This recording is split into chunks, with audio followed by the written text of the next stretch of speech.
Northwest Indiana, however, suffers from what many of our areas of this country suffer from, which is bad planning and catering to the automobile to the nth degree without any consideration of other modes of transportation. Of course, this is a presentation regarding the non-motorized segment, but there's also some issues regarding transit and other forms of transportation that need to be fleshed out as well. But unfortunately in this country we are car happy, and this is kind of how our area has developed. This is a picture of what is considered downtown Northwest Indiana, Maryville, Indiana, right down US 30 near I-65. Now, getting into the presentation itself and the necessity and the advantages of bicycling and pedestrian use. As you can see from this chart, bicycling is the most popular way of getting around in the country. Actually, in the world today, there are about 1.4 billion bicycles in use. As you can see, air balloon and elephant are kind of close behind, I guess, but even so, the bicycle does reign supreme. There's approximately 400 million cars in use, so as you can see, bicycles do trump that quite a bit. But the United States is a different story. As I had mentioned before, our development patterns have always catered the automobile. We simply love our cars. Problem is, the cars usually don't love us back in the way they take away quite a bit of our discretionary income, primarily on maintenance costs, as well as you can see here from this slide, gasoline costs. Now lately it has gone down a bit, but as you know, historically it has been on the rise and most likely will continue to rise because petroleum is a finite source of energy. And unfortunately, because we have this huge desire to drive everywhere, we have built many, many roads, and we are well behind in maintaining those roadways. As the slide mentions, there is a $2.2 trillion deficit that the American Society of Civil Engineers have reported on our roadways to the United States. And we are woefully behind in keeping up with that. So we need to start looking at better forms of getting around, period. Now, on top of the pounding that the automobile has done on our physical grid, the issue of obesity is taking a toll on our own personal bodies. This is an alarming rate, an alarming statistic, and if you take a look at the graph to the right of this slide, you can see from 1990 to 2008, we have had a dramatic increase in the number of people that have been deemed to be obese in the society. And if you're a fan of the Weather Channel, you understand that when the maps turn into reds and green, reds and oranges and yellows, it's not a good sign. And you can tell here, most of our country is becoming just that. Now, this is a 2008 photo. Unfortunately, the last amount of information I have has shown this country to be pretty much devoid of any blue, and now we are actually mostly orange with more deep red involved here. So it's definitely continuing to increase throughout our country. Now, regarding the issue of trails themselves, trails have been known to be very desirable in communities. This is a statistic put out many years ago, about 10 years ago. It was co-sponsored by the National Association of Home Builders, National Association of Realtors, not a group of organizations that are really trail friendly, more like trail neutral, but right there, number 2, as you can see, walking, jogging, and biking trails. 36% of those people who did this survey said these are very important or important to their desiring to live in a particular community. As you can see, number 1 is highway access, so we're not exactly getting away from the automobile, but we're working on that. But I also like to point out what number 3 is. Yes, sidewalks on both sides of the street. So as you can tell, it is very important for people to get around other than the automobile. At least it's very desirable. Now, focusing in on my fair region here in Northwest Indiana, and because of our proximity to the Chicago metro area, we have developed over the years an extremely robust transportation network, especially dealing with railroads. This is a map from the 1800s when there was almost 1,000 miles of railroad crisscrossing just these 3 counties along the Indiana lakeshore. Now, we've lost many of them over the years, and they have become abandoned, approximately 300 of that number, and they crisscross all throughout our region. And we have now taken advantage of those with the Rails to Trails movement. Now, we deal with the abandoned right-of-ways, and they are about everywhere, as you can imagine. This picture that you're seeing here is showing an abandoned rail line through Miller Woods up in the Gary neighborhood, and a wonderful ride that will be part of our 3-state network once it's complete. But we also utilize other ways as well. Here's a utility corridor. As you can see, the high wires going over the cornfields. These are also provide great, a great facility for linear bike trails because, again, they do cross through many communities. They do have their easements and right-of-ways in place, and they help people connect these communities without having to depend on the roadway network. And other corridors that we've looked at as well are riparian or waterways. Now, here at the NIRPC level, we do regional dialogue on all of the non-motorized issues that are ped, pedal, and paddle. And I know Stephanie had a bit of a tongue twister at the start here, and many people still do. It's humorous. But ped, pedal, and paddle, taking care of those non-motorized issues that we are dealing with as a policy matter here in Northwest Indiana. Now, I'm going to go through, because I know many people out there, if not a lot of you, are unfamiliar with how it works. Federal money is a very difficult and complex matter to follow and to abide by. But here is how it breaks down very simply for your purposes. There's a big bag out there of federal transportation funds that get distributed throughout the country and throughout the states. A lot of that money goes to transit facilities and, of course, to roads. They get the biggest sacks of money. But then there's some that go to aviation, airport development, and so forth. And then we have freight. There is quite a bit of money associated with freight as well, both on the rail and on the road, including ports that we also have here in our region. And little bags of money. Safety. Safety has been afforded a few dollars, which is simply not enough for the amount of hazards that are out there. And then, of course, we get the little bag of money for our trails and non-motorized facilities. So that's how it all breaks down.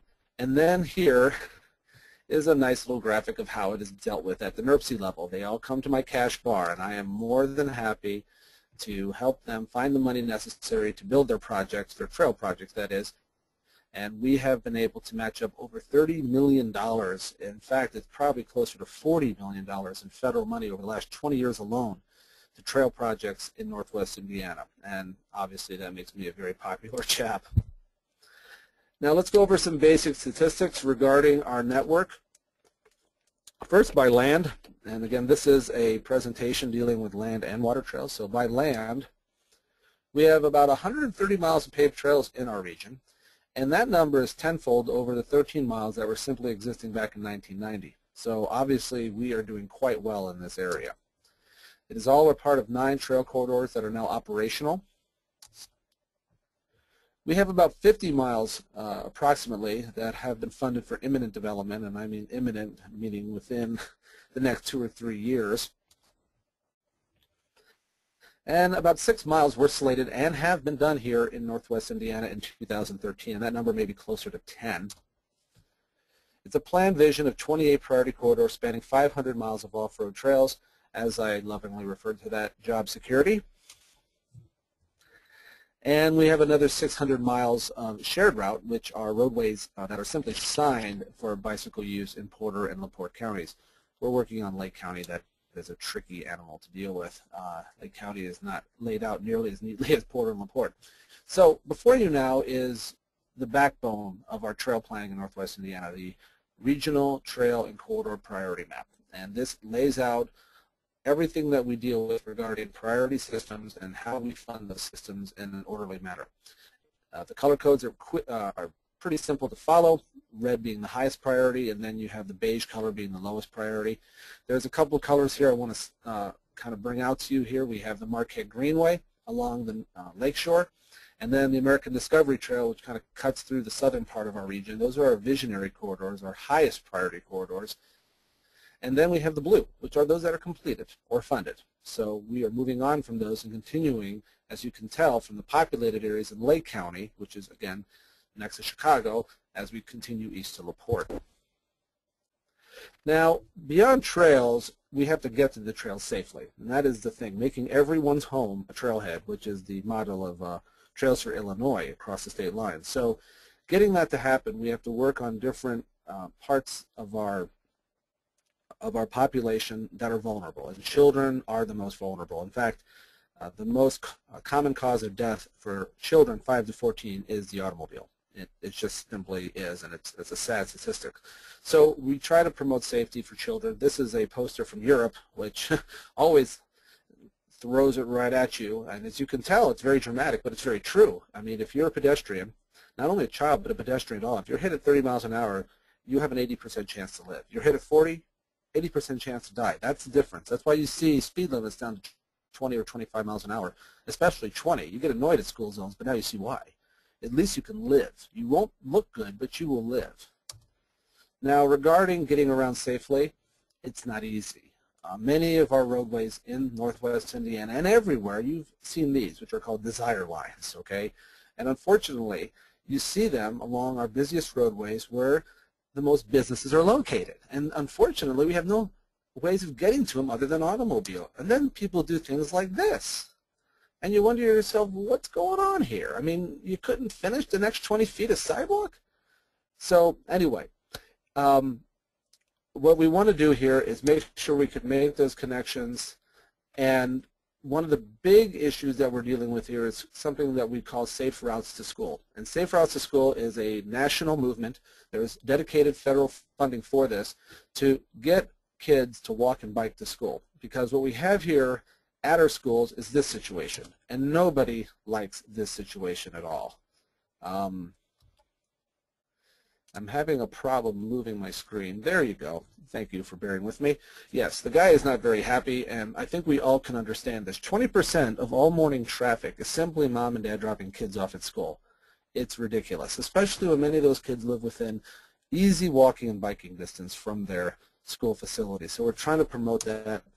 There are many programs that are out there, not only making sure the infrastructure is there, but getting kids in a fun and active way going to school with their friends, with parents, making it safe, making it fun, as I mentioned. Here's an example called the walking school bus during a walk-to-school day in the Crown Point area. I was part of this. It was wonderful to see. As you can see, you have parents and you have children commingling, walking together to school, enjoying that social activity, and being healthy in the process, getting them to establish lifelong healthy habits at the earliest age possible. Now, beyond the children, when you do have a bicycle and you bought this $5,000 titanium-based bicycle with space-age metals and what have you, you want to take care of it and you want to go to a certain place, the problem is where do you park it safely? Unfortunately, we do not have places to park our bikes safely, so people have to resort to the craziest means possible to find a place to park. It doesn't have to be that way. NIRPC has been able to sponsor a program called Rack 'em Up. Over the last several years, we have put in over 500 of these racks, as you see here, these inverted U-racks throughout the region, which are simply put the best racks possible for any bicycle. It keeps the bicycle upright. You can lock it in two places. Many expensive bicycles don't have kickstands because, well, kickstands have a tendency to fail. So this is the best bike rack possible, and we're trying to get them installed in many places throughout the region. The other issue that we deal with is called complete streets. Let me make this clear. This is not an example of complete streets. It is surely complete with something, but not what I am trying to promote here in the region. Complete streets is under this very detailed definition, but it is a concept to make sure we can design and build roads that accommodate all users of a corridor, and with all users, people of all sorts of abilities, and also all type of transportation modes possible within that particular area. That includes transit.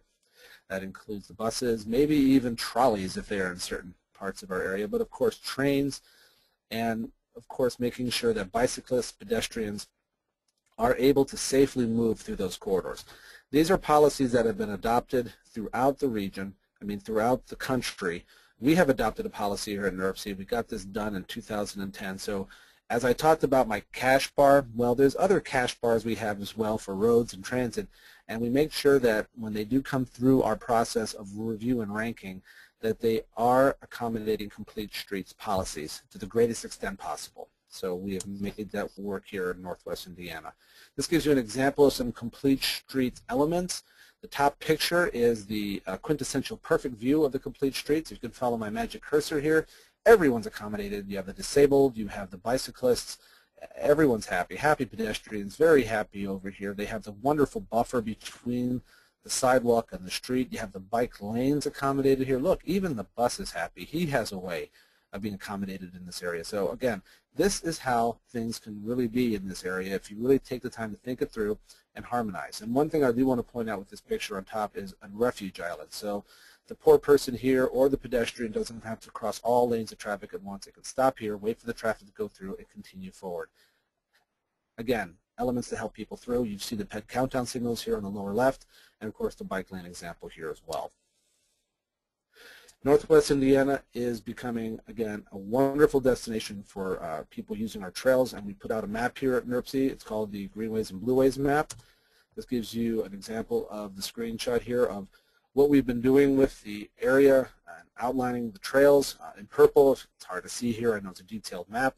The purple are our non-motorized off-road trails, and then we have the reds and the oranges and the yellows, which are the streets that we have identified for people to use at different cautionary levels.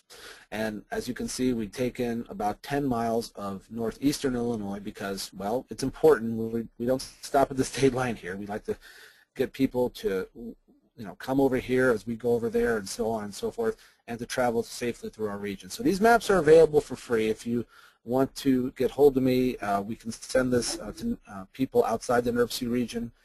Free of charge, a couple of maps we can mail out to you, or if you're in the NIRPC region, we do have these at libraries, city halls, and other civic facilities. All right, moving on. Paddling. Paddling has been a very emerging and popular form of recreation that has been, of course, going on forever. As you can see here, here's Father Marquette doing one of his many portages as he was exploring our region a few centuries ago. And it continues today.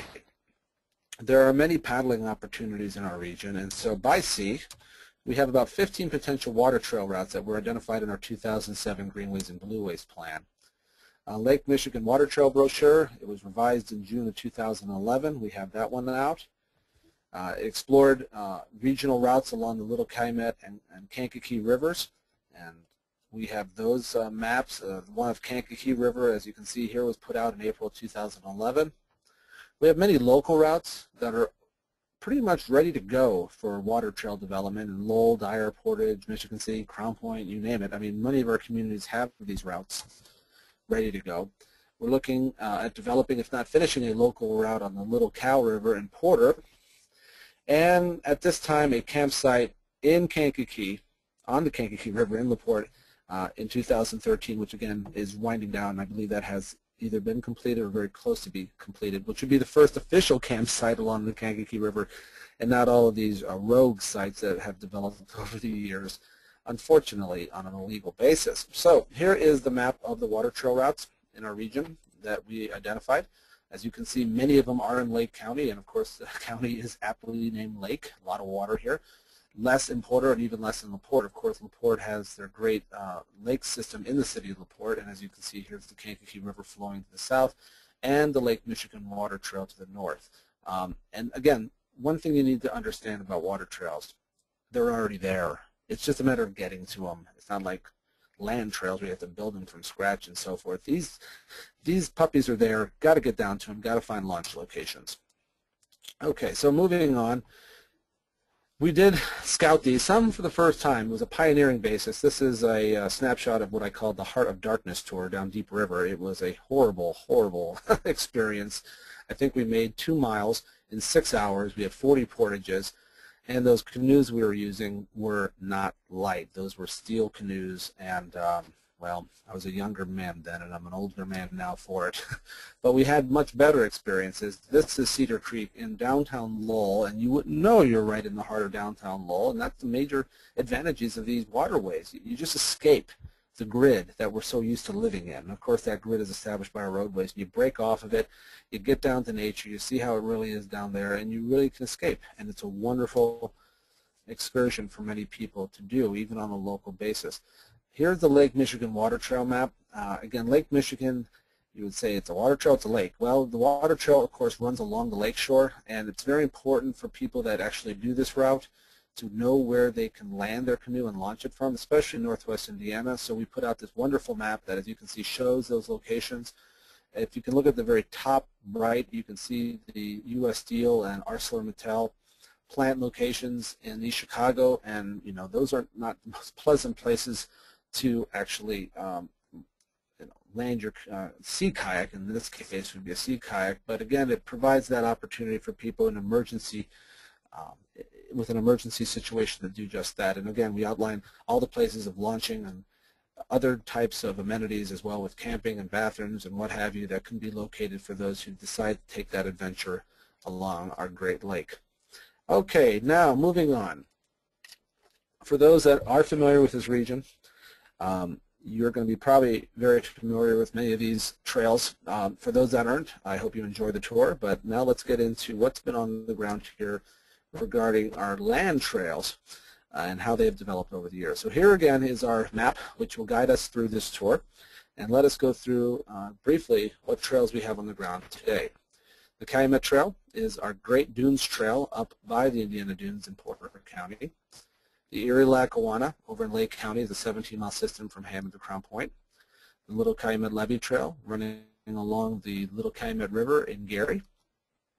The Pensy Greenway, a great system that is emerging and developing year by year from Crown Point and going into Lansing and then all parts north into Chicago.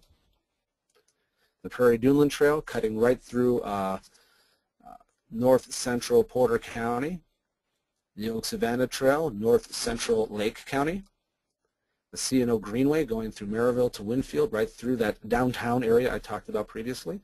The Veterans Trail running pretty much in a rural fashion from Crown Point to Hebron.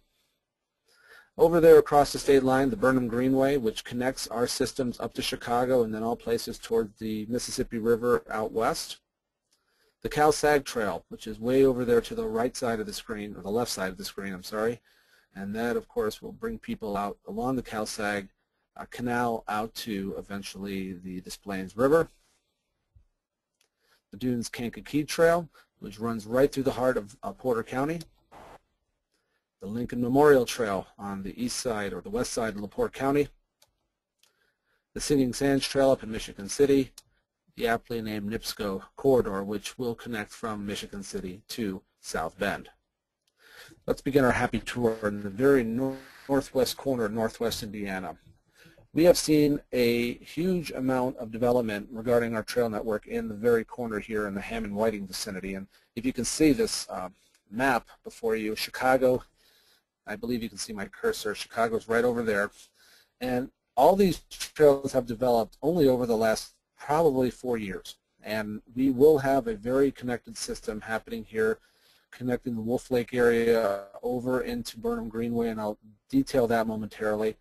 We have the route here going through Whiting, going up to the waterfront. This is a nice casino. We have the Horseshoe Casino, but moving on, and a state line power plant which has been shuttered and will include a new trail along their old property boundaries here, connecting to the Calumet Park vicinity in Chicago, and of course all points north into the Chicago Lakefront Trail. So a great amount of energy happening. And speaking of energy, I want to talk in detail about the Wolf Lake project happening there in Hammond. And this has been funded with Regional Development Authority monies, RDA, which you'll hear again. The RDA is a body that has been able to shepherd much municipal monies into a pot and distribute them along the lakeshore for redevelopment purposes, and much of that money has been afforded to trail development. Many miles have been built because of RDA money. So let's go over the Wolf Lake proposal. The center map gives you an idea of how this has been laid out over the years. So follow along, if you please.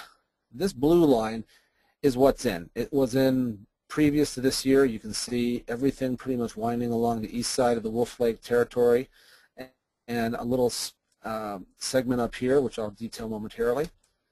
This yellow line has been built this year and has been finishing up this year. We still have these parts in red to be completed next year, and when done, you will have, on the Indiana side that is, a 5-mile loop around Wolf Lake. Now Wolf Lake continues here into Illinois, and we are working to bring it over to the Burnham Greenway, which I mentioned beforehand, which is just right over in this vicinity. And so we will be able to complete what I am calling a grand loop around Wolf Lake. But for the moment, we're working with Indiana. And I want to detail this little part here, which is right along the Indiana Tollway on the Wolf Lake segment in Indiana. Here it is, a gap. Okay, everything was fine and dandy, and we were able to work with the trail to be built along the causeways that are there for the overhead utility poles, but then we have this 1,000-foot gap. Well, guess what? There's a bridge there now. Yes, a new 1,000-foot bridge. Homer is very happy. You can finally walk off that gut of donuts and get along and around Wolf Lake. Let's take a look at what that looks like. Here it is before it went in. Here I am standing showing how it's going to be done. This was my very crude graphic at the time telling people how it was going to look, but it turned out to be a little different. Here it is in reality. And these are photographs that were taken about a month ago. Since then, there are, to my knowledge, hand railings, so it's not just sitting out there for people to fall over on. There is some safety precautions been installed. Here's another view of that bridge now that makes that connection between the 2 points of the trail.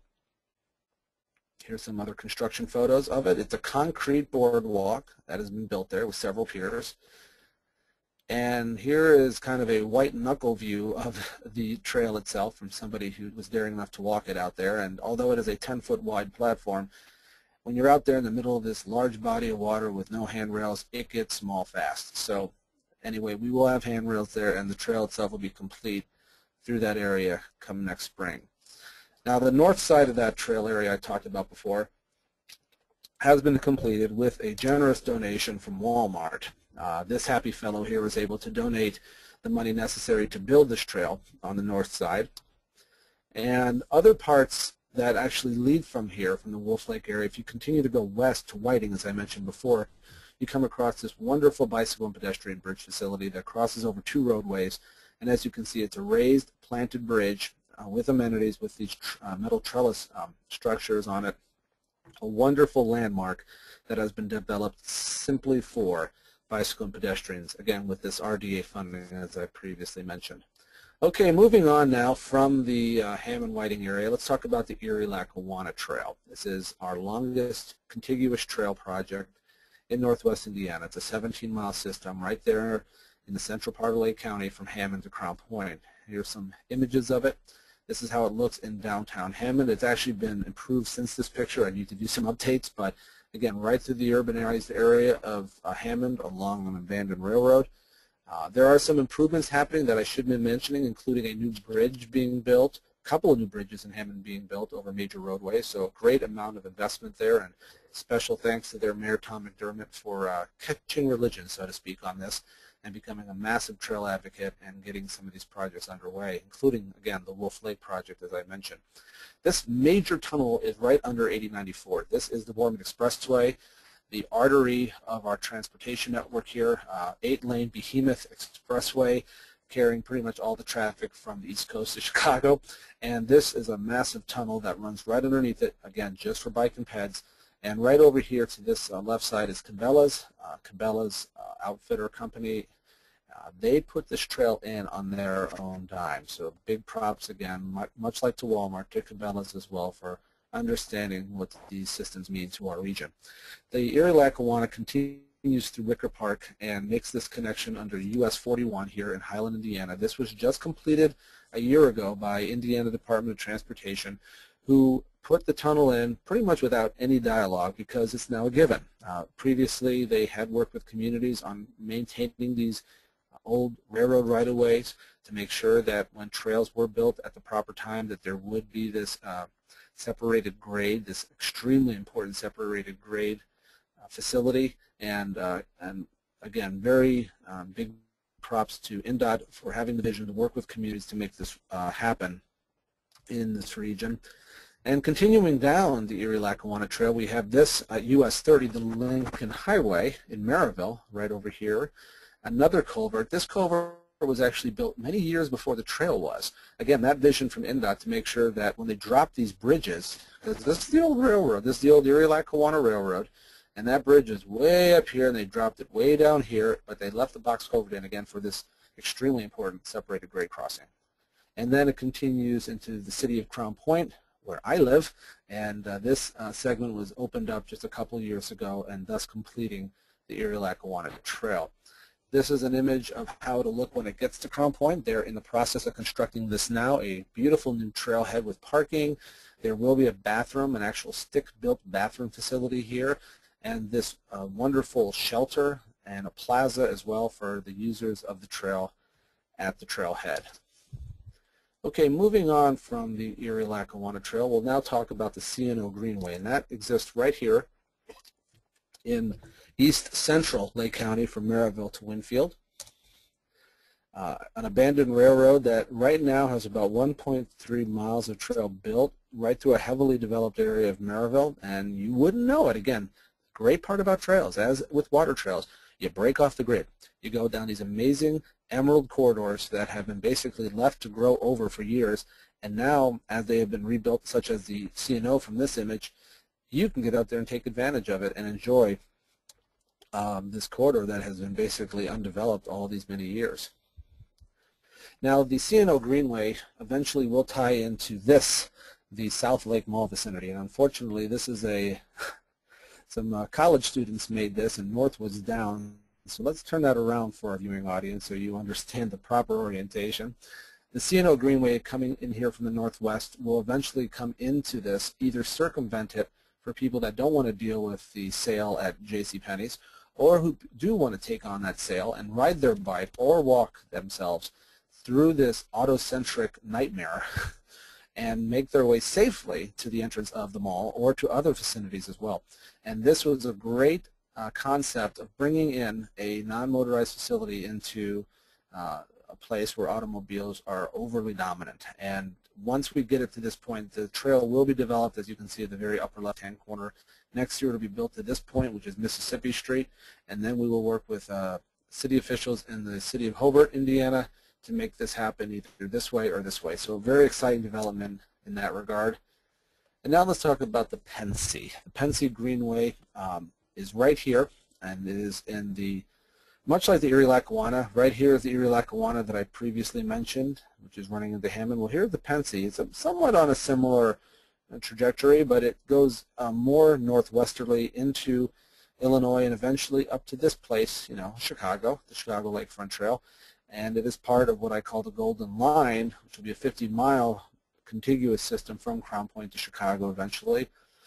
Here are some scenes of its development in the, this is in the town of Munster, Indiana, and that was completed only a few years ago. And then again, this wonderful tunnel that was provided many years ago by Indiana Department of Transportation. The trail hadn't been there for maybe years on end, and it's been amazing that INDOT had this vision to make this happen, and then the trail coming through. As you can see, the tunnel was redone, refurbished, opened up, and it's lighted like you wouldn't believe under there. And of course you have the logo, and it gets an amazing amount of use. And here's some other scenes of the trail in Cherville. Cherville, Indiana has a 2-mile segment of the trail that is extremely popular. All these runners are there for a reason, because the trail backs up to a Fleet Feet and a truck bike store for that matter. And they actually located their stores with the understanding of the trail's location. So great vision on their part, good business acumen. Okay, moving on through our region, we're now going to talk about the Gary Green Link briefly. That is a small segment that has been completed of a much larger network in the city of Gary right here along the Grand Calumet River to the north side of Lake County. Beautiful little trail. It's only about a half-mile long, but it's going to connect to a much larger system and the Marquette Greenway network, which I will mention in detail shortly. Great entrance signage for the trail. There I am, yours truly, in my little Indiana Jones hat, cutting the ribbon with other officials that day, opening it up. And here it is. The old, what was going on out there before the trail came through, it was just an open dump. And so the trail came through, took advantage of this old alley that had been basically discarded and had been grown over with trash and weeds, and beautified it. And so now the residents here in this area have this wonderful trail that they can walk up and down and enjoy a healthy excursion whenever they feel like it. So a great addition to the city of Gary, and much needed. The Little Calumet River Levee Trail is a system right here just south of that Green Link segment I talked about. It runs right along the Little Calumet River. It was built as an Army Corps of Engineers project many, many years ago. to try to build a dike system to stop the flooding of the Little Calumet River, flooding into the adjacent neighborhoods. And part of that project was to put a trail on the dike. And as you can see, people taking advantage of it here. And it's a wonderful system. Again, much like our trails network, you go through these areas that look nothing like the urban fabric that you're arriving from. So it's a great escape. And unfortunately, they're not nice. The Army Corps of Engineers has a real problem with their signage. This is the welcome signage to the trail. Could be spruced up a little bit. We're working on that. Don't worry, we're working on that, and maybe Mr. Vanderbeek here will be a happier man for it. Okay, so moving on from that, the Oak Savannah Trail, which I will say, quite frankly, is the prettiest ride in our region, right there, Central Lake County, from Griffith to Hobart, running east and west. And maybe after you see these pictures, you'll understand why. The connection to the Oak Savannah is being planned right now through a county park right here. This is the Oak Savannah Trail to the right side I'll talk about. But here's Erie Lackawanna, which I previously mentioned, and an old right-of-way. Guess what this is? That's the C&O Greenway, the one I mentioned that goes right through Maryville and the South Lake Mall area. Yep, you have this confluence of trails that we're working on right in this county park vicinity. And this connection has been funded, and we're looking for a construction date of probably 2015 to make this long overdue connection happen between these two major trail facilities. And here's the Oak Savannah Trail. As a good friend of mine had mentioned, you're riding through the treetops. The Oak Savannah Trail is higher grade than the surrounding area. You have to make sure there's a 1% to 2% grade for railroads to make sure that they can travel safely. And because of that, sometimes these embankments go way up in the air, and that is the case here with the Oak Savannah. So you're riding up here in the treetops, and again, some great separation. Here I am proudly standing in front of the new tunnel that they put in at Broadway in Gary, Indiana. That's a 5-lane facility that was always the most dangerous to cross. We took care of that with a tunnel. Again, another tunnel here that is under I-65, built years before the trail was. Great vision by INDOT again, and as you can see, some local artisans have added their color to it. And moving on to Hobart, you get into what we actually have as vistas, true vistas. This is Lake George approaching the city of Hobart, and you get this wonderful view of this wonderful lake from the trail. And as you can see, I'm as happy as a clam being in downtown Hobart. This is Hobart. This is the heart of a heavily urbanized area of our region, Hobart, Indiana, and you wouldn't know it because you're off the grid. You're in this wonderful green corridor, enjoying nature as it should be. Again, one of the wonderful amenities trails affords to all of us. Okay, let's continue on east and talk about the Prairie Duneland Trail right here, running from Hobart, the Lake Porter County line, all the way to mid-central Porter County, close to the dunes. It is pretty much one of our oldest facilities. It's been in since the mid to late 90s, and a wonderful system, wonderfully landscaped. The City of Portage Parks, our town of Chesterton, town of Porter have been great in maintaining this system over the years. I'm not sure about this slide. I don't know how that came in. Okay, let's move on. Maybe I was talking about signage that we're trying to install on the Porter, the Prairie Duneland Trail, but again, the grade separation, much like I talked about previously in the other trails, is very much evident along the Prairie Duneland. You see the tunnel here on the left side going under a major commercial arterial road in Portage, Indiana.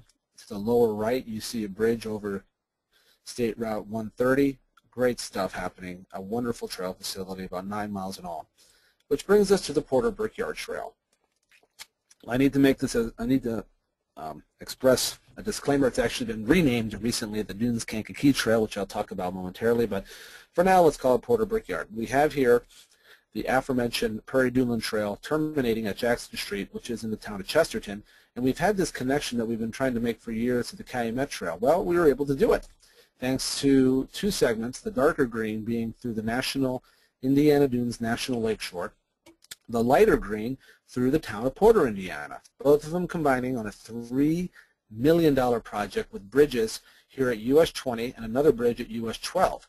It has not been an easy project to develop. It has been what I call the Trail of All Fears, or Trail of All Tears. It all depends on your perspective, because this trail alignment has moved at least 3 or 4 times over the last decade because of residents' concern, because of environmental issues, you name it. And of course, what you have here are 3 major roadways, including an interstate, and you have 2 major railways that come right through the heart of this project.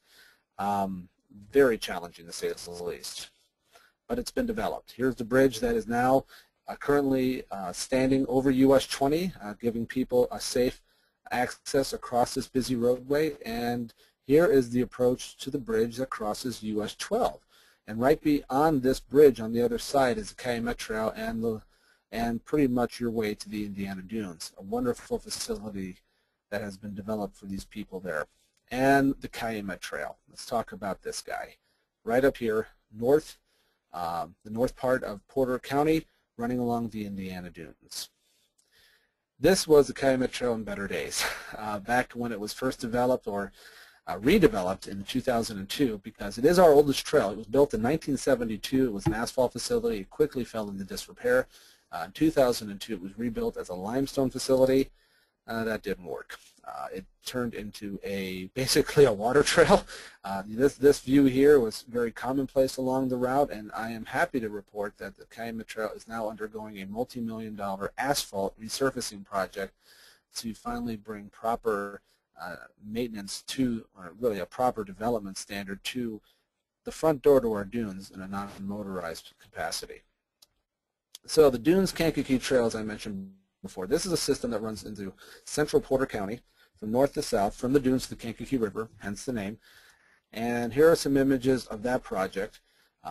It has been part of a new gateway redevelopment project for the Indiana Dunes experience, because when people get off the expressway, they don't really know where they're at. So we've had some insertions of some signage and some landscaping and a trail. Look how pretty that is. Here's State Route 49, which is where the Dunes Kankakee Trail is somewhat lining up with. And then we have a trail project here, again, giving that vision of integrating these uses. And to that end, again, in that, which is again getting a lot of backslapping here, put this nice separated path in here on the bridges that they redesigned over US 12 and US 20 to accommodate the Dunes Kankakee Trail specifically. And they did this ahead of the trail development. Great vision, and just great vision by INDOT and of the town of Porter themselves, Porter County Visitor Center, making this work. And again, the bridge itself, great design. As you can see, it's tagged with the name of the trail. You have the sconces, which are harkening back to the architecture of the dunes themselves. Just a wonderful interplay and a great throwback to the dunes vicinity. So getting up to the north part of the Dunes Kankakee Trail, this is the entrance to the Indiana Dunes State Park in this vicinity. A very well visited park. We have millions of visitors per year to this area. And so now we have developed a trail from the entrance all the way down about a mile right here to the NICD station, NICD being our South Shore line, the only commuter railroad that services the state of Indiana right here along the lakeshore. And we have a station right here at the entrance to the dunes, and we have seen some real exciting stuff happen. Let's talk about it. First of all, new signage has been installed, giving people an understanding of how to get from the train station to the Calumet Trail and to the state park. Great logos have been now redesigned for the Dunes Kankakee Trail. Here is the confluence of the Calumet Trail, which I aforementioned before here, and the state park entrance. So people can come to this node. As you can see over off the very right side here, the platform for the Dunes Park train station. People can walk to this node. They can read maps. They can either take a long journey on the Cal Trail, or they can go to the beach, which is just north of this node, through these woods. And then right here along State Route 49, right to the beach. This trail has just been recently installed. It used to be a 4-lane roadway, 2 lanes in, 2 lanes out into the Dunes State Park. That has been changed. Now we have 2 lanes in, 1 lane out, and the remainder of the roadway was actually broken off to build this non-motorized facility that leads people right to the trail, right to the entrance of the beach itself. A great, great addition to our national park area. Now let's talk about 2 major regional facilities to close the presentation. The Marquette Greenway, right along Lake Michigan. The American Discovery Trail that runs to the south of our region through all 3 counties and all parts to the southeast. First, the Marquette Greenway. This gives you an overview of the system itself. It is a 50-mile division from Chicago all the way to Buffalo, Michigan, and about 20 planning segments in all have been identified, including a very detailed segment here called the National Lakeshore Connection Route, which is about where I work. In fact, I'm pretty much right under this number 14, so this is a personal concern to me to see this developed, and connecting both the east and west halves of the National Lakeshore. We have seen many communities already embrace the Marquette Greenway vision. Whiting Lakefront Trail, as I mentioned at the start of this tour, you can see they've even bronzed the logo. Very impressive. Very proud of that one. The American Discovery Trail is a short little 6,000-mile segment of a trail that is planned from California to Delaware. And of course, maybe people are thinking to themselves, oh, you're never going to see a 6,000-mile ribbon of asphalt. Well, no, but it comes in many flavors. It comes in roadways, it comes in trails. It also comes in some mountain passes as well through the Appalachians and, of course, through the Rockies. So you have all different types of trails making up the American Discovery System. And eventually, the American Discovery Trail does cross in Illinois at the segment. And when I close my presentations in the past, I've always used this graphic because for many years, that is what we had to deal with. That's the state line of the Pennsy Greenway. The Pennsy Greenway, as I mentioned before, is a system that crosses into Illinois and then to Chicago and places west. But for years, it was only done to this point in the city of Lansing, or the village of Lansing. And the town of Munster is right here in the foreground. And we were like waiting for this to be done for years. It finally got done this year. Very proud to announce that we were able to officially open the Pennsy Greenway between both states. To my knowledge, the first non-motorized connection from Indiana to a neighboring state, and of course probably one of the only trails, one of very few trails that when they do cross state lines they keep the same name. Very strong accomplishment and great cooperation with our Illinois friends. Somebody went out there to make sure people understood they were crossing into Indiana. Thank you. I think we got the point now. We will put up some much better signage to give people an understanding of where they're at. And we were able to finally break down this Berlin Wall that people have said have existed between our regions for many years. We had a wonderful ceremony just about a month or so ago called the Golden Spoke, where we opened this officially. We had many, many people show up for the event. It was a wonderful day, and as you can see, it was beautiful weather, and people presented and just kind of lapped in the wonderful, good feelings of finally getting it done. And of course, I was more than happy to pose like this, a long-awaited project that we have finally seen to fruition. And you stay at this job long enough, you see some great projects done, such as this one. And it's going to be a very unique area when people are there. This is how it looks. The state line, how it physically crosses the trail, and it has been now outlined in a brick pattern. And there will be a structure that will be built right on this area, 2 columns and a metal arch signaling people that are crossing into their respective states. So a great accomplishment for both regions. And yes, we will be able to join our good friends in Chicago off-road, and they can, of course, be more than welcome to come visit us as well. And that concludes my presentation. I really appreciate everyone out there following me through this time and getting a good understanding of not only our network, but also how we have come to develop it over the years. So I'll now pass it to Stephanie if there are any questions. Thanks, Mitch. That was a great presentation. We have one question that just came in. How far away are we from having the entire state connected by trails? That's a great question. And if we're talking about the state of Indiana, it's happening probably sooner than later. The American Discovery Trail is one of our prime networks to make that occur. There are some gaps between our region and the east central part of Indiana. The Cardinal Greenway is in that mix. It's got a 40 to 50-mile network, but there are plans to make connections all the way through. It is complicated. You have a lot of rural territories. There's not a lot of money out there, but it's coming along, and there are good plans on the books to make this happen in the near term. I'm pretty sure we can have a statewide system in place here within the next 5 to 10 years. Where will the Marquette Greenway connect to Illinois? We are looking at the official connection at where the state line generating plant used to be, right along the lake shore, right near the Hammond Marina into Calumet Park. There is some open property there north of the railroads. There is a bevy of railroad connections up there that we have to dance around. But we have that ability to make it happen, and right now there has been money programmed, and right now engineering is underway to see this happen. So that's where that connection will occur. What's the new name for the Porter Brickyard? The Porter Brickyard has been officially called the Dunes Kankakee Trail.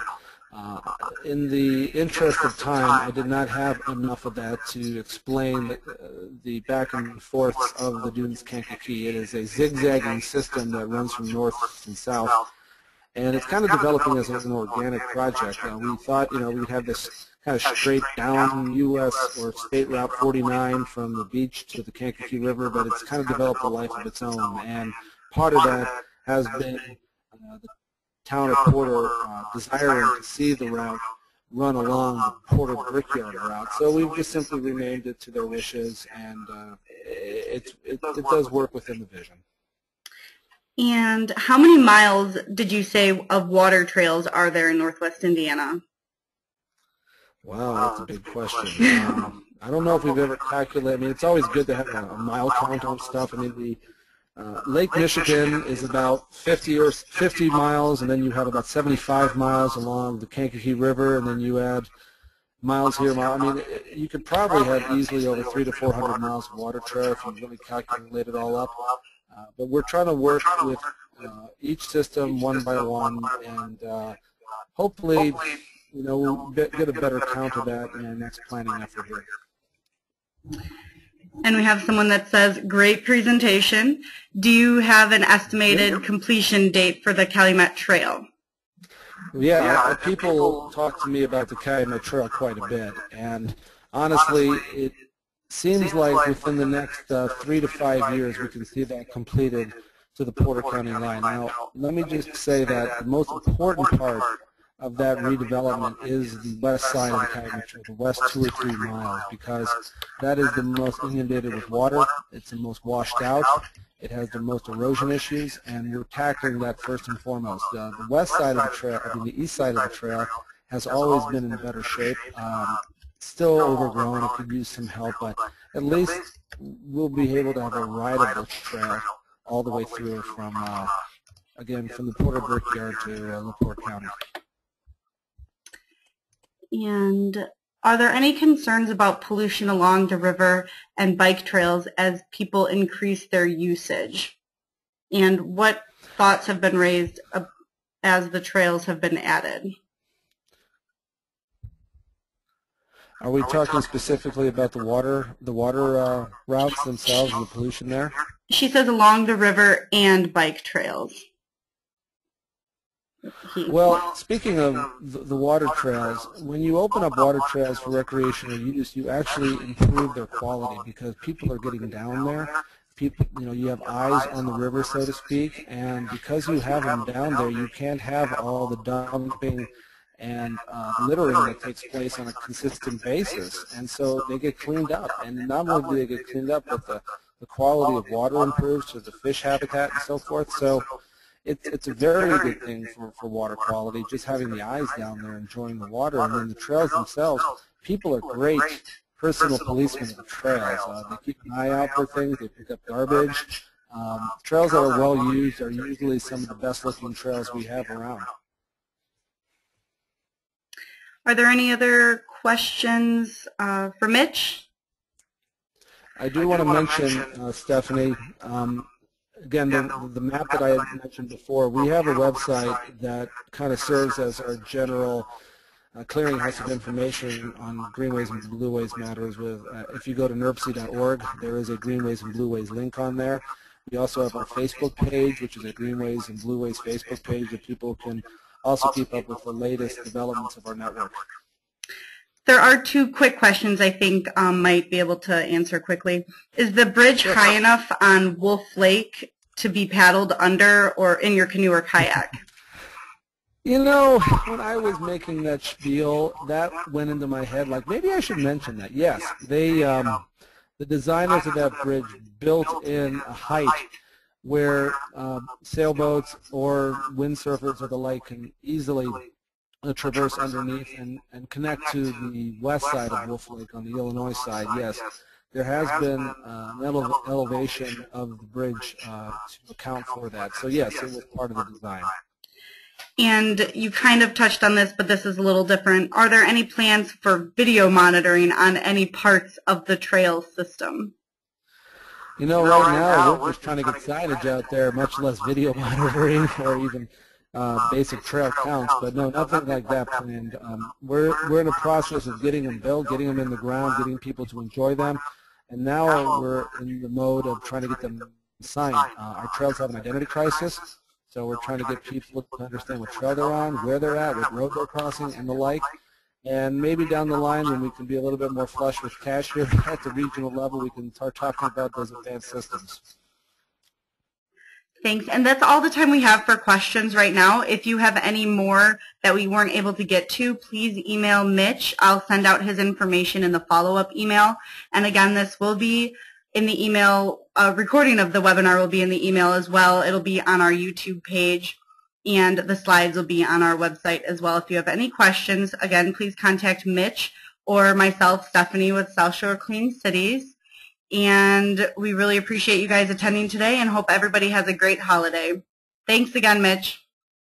Thanks, Stephanie, and thank you, everybody, for listening in.